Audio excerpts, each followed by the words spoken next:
Nah, maka untuk itu hadirin yang mulia, kemarin disampaikan dulu ada sahabat Nabi ini baru masuk Islam.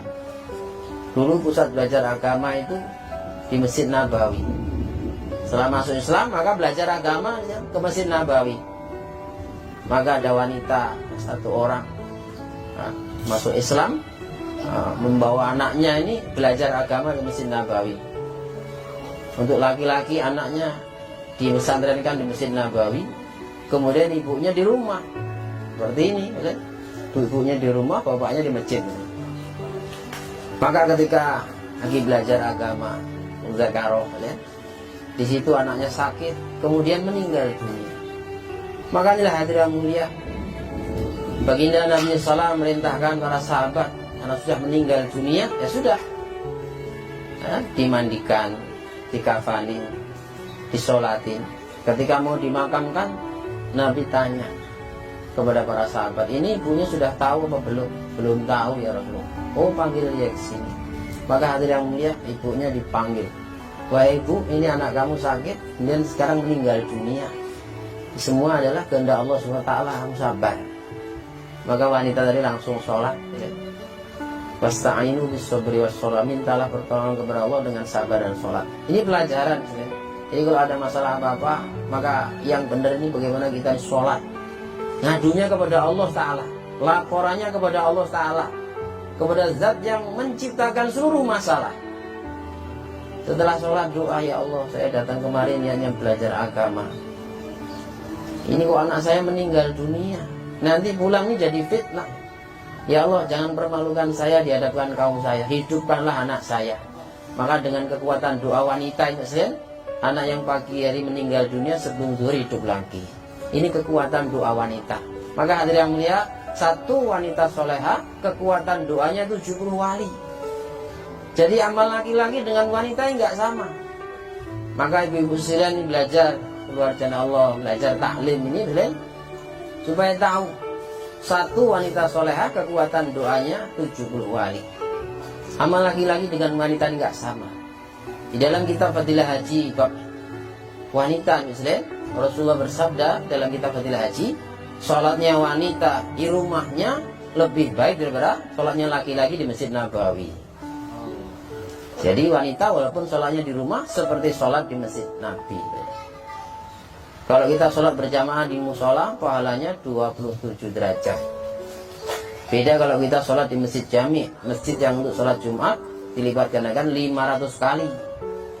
Kalau kita sholat di Masjid Nabawi, dilipat gandakan 50.000 kali. Kalau kita sholat di Mekah, dilipat gandakan 100.000. Maka Rasulullah bersabda, sholatnya wanita di rumahnya lebih baik pada sholatnya laki-laki di Masjid Nabawi. Jadi dalam hal sholat aja, amal laki-laki itu kalah dengan amal wanita. Apalagi seorang wanita dalam kondisi dia hamil, malam hari itu dihitung seperti sholat, terus walaupun nggak sholat.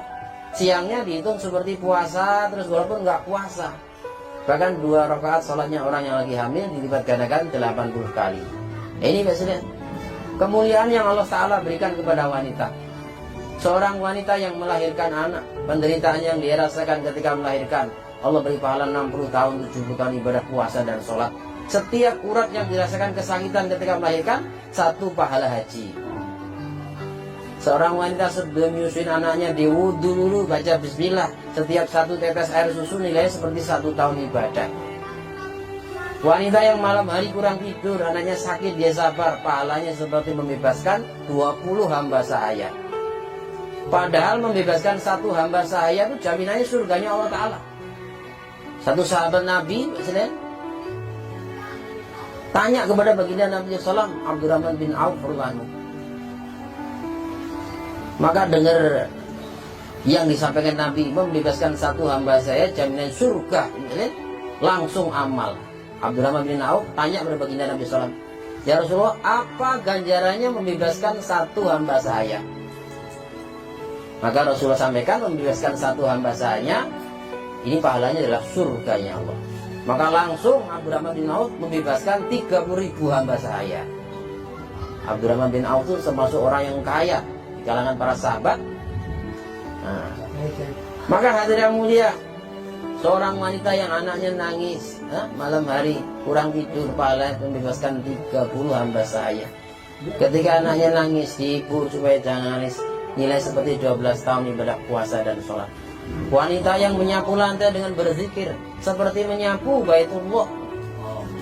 Seorang wanita yang nyiapin minuman buat suaminya tanpa disuruh dapat pahala 3 kali khatam Quran. Hadirin yang mulia, ini kemuliaan yang Allah Ta'ala berikan kepada wanita. Seorang wanita hadirin yang mulia mendorong suaminya berangkat keluar, disiapkan tasnya dan sebagainya. Maka di akhirat nanti Allah Ta'ala akan masukkan surga 500 tahun lebih dulu. Istiqbal, nunggu suaminya di surga 500 tahun yang dandani bidadari.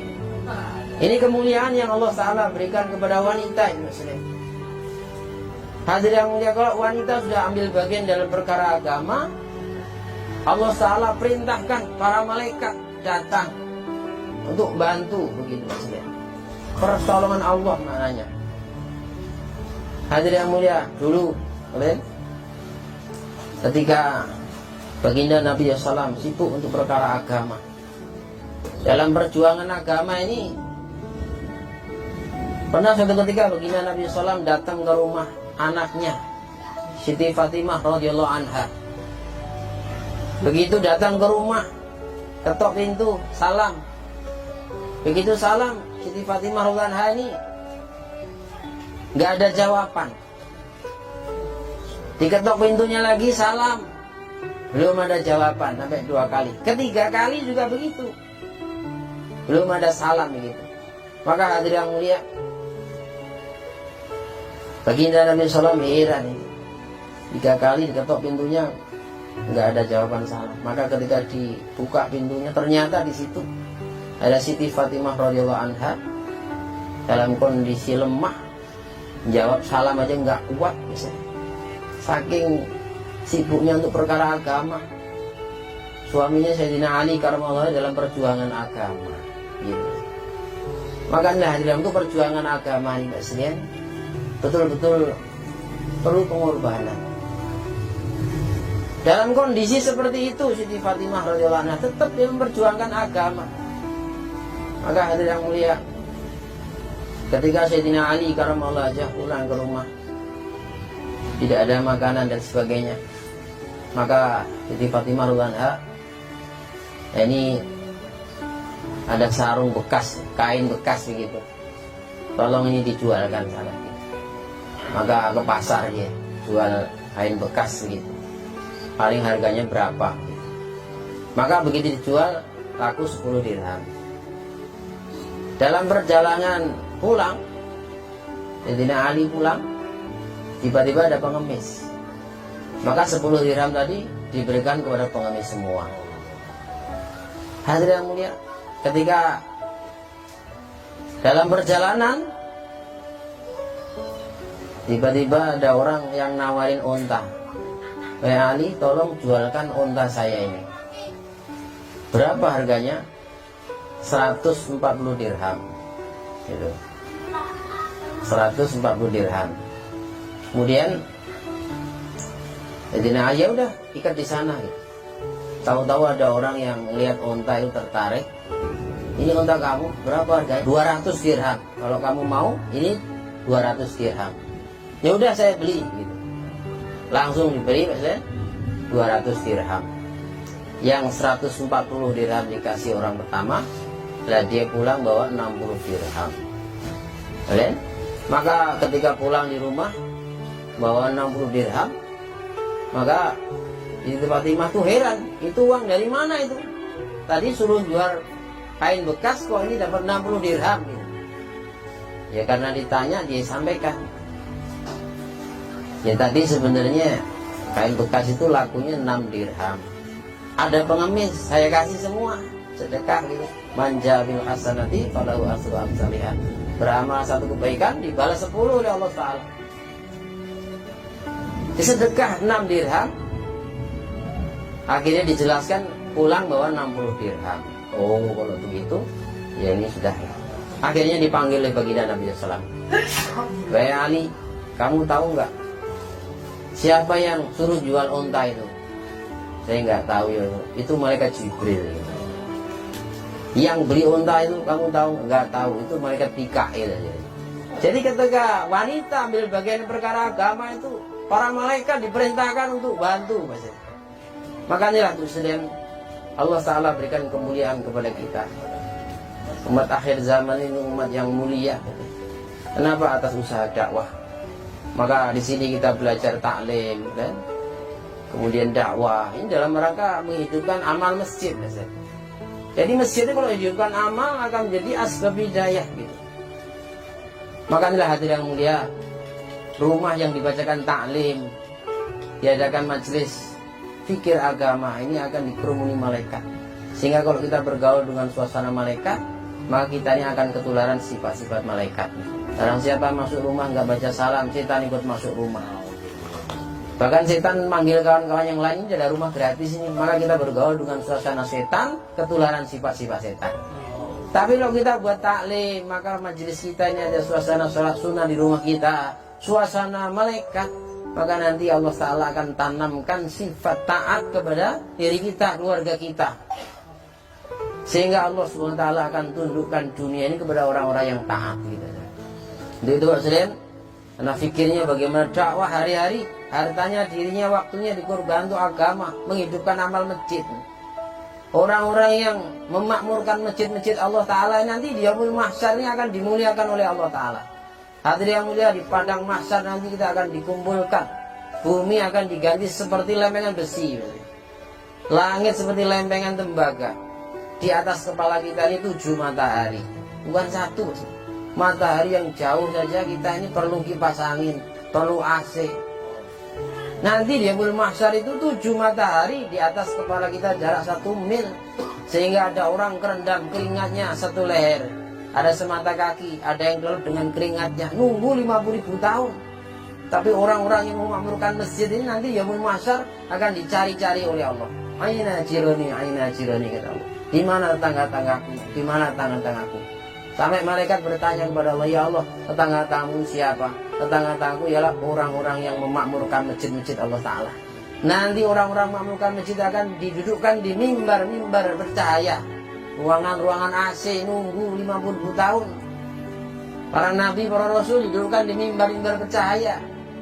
Maka orang yang ambil bagian dalam usaha agama, menghidupkan amal nabi, berjuangkan agama, menghidupkan amal masjid, nanti juga kedudukannya Allah Ta'ala berikan seperti para nabi, bedanya nggak ada stempel kenabian gitu. Inilah hadirin yang mulia, maka usaha agama ini usaha yang memuliakan kita dunia dan akhirat. Pernah satu ketika Khalid nggak berangkat dakwah lagi. Ditanya oleh Sayyidina Umar, ya Khalid, kok kamu nggak berangkat dakwah lagi? Oh, kali ini saya mau pergi haji dulu. Hadirin dalam kitab Fadilah Haji jelaskan, orang yang haji mabrur, pertama Allah Ta'ala ampuni seluruh dosanya. Yang kedua, orang yang haji mabrur, doanya makbul. Yang ketiga, orang yang haji mabrur tidak akan miskin seumur hidup. Yang keempat, orang yang haji mabrur di akhirat nanti bisa memberikan syafaat kepada 400 orang ahli keluarga. Kalau anak kita jadi hafiz Quran, di akhirat bisa memberikan syafaat kepada 10 ahli keluarga. Tapi kalau haji mabrur, di akhirat bisa memberikan syafaat kepada 400 orang ahli keluarga. Dan orang yang haji mabrur, jaminannya surganya Allah. Maka Khalid bin Walid nggak berangkat dakwah karena tahu nilainya haji besar, dia pengen pergi haji.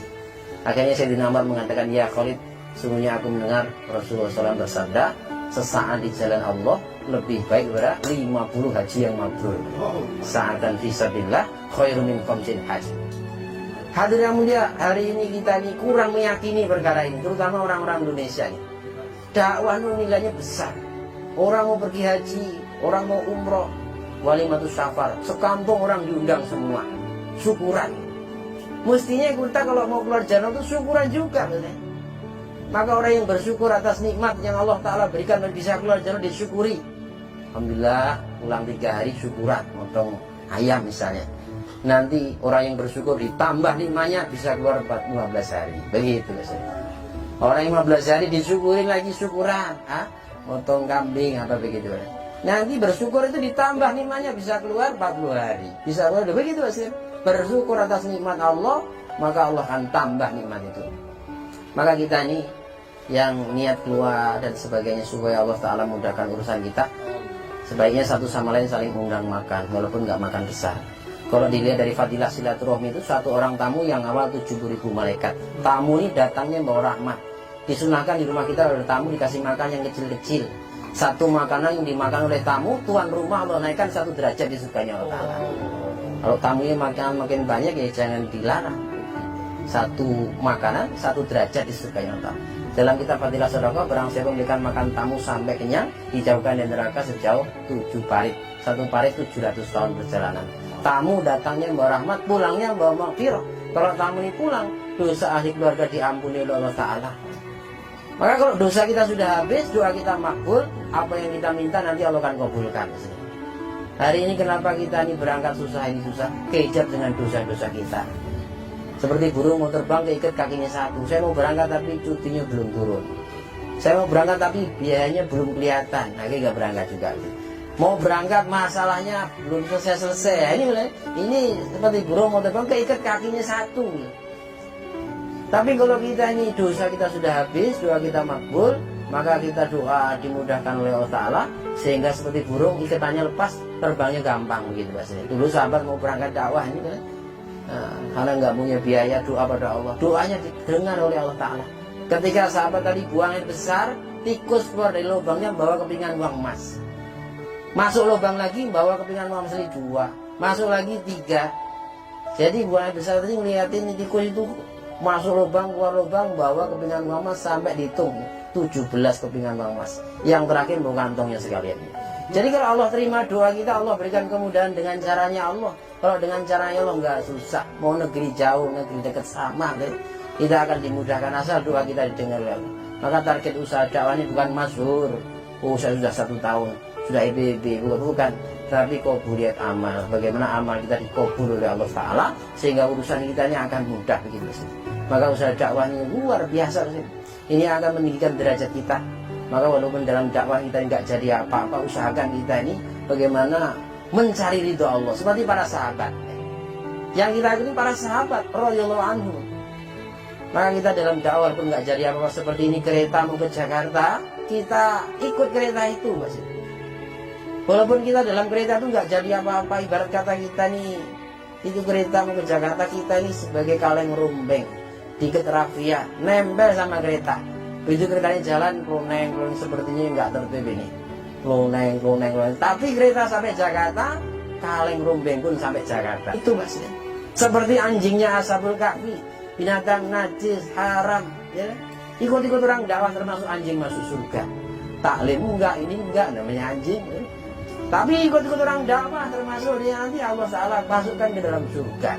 Di akhirat nanti anjing itu akan dirubah dari manusia, dimasukkan dalam surganya Allah Ta'ala.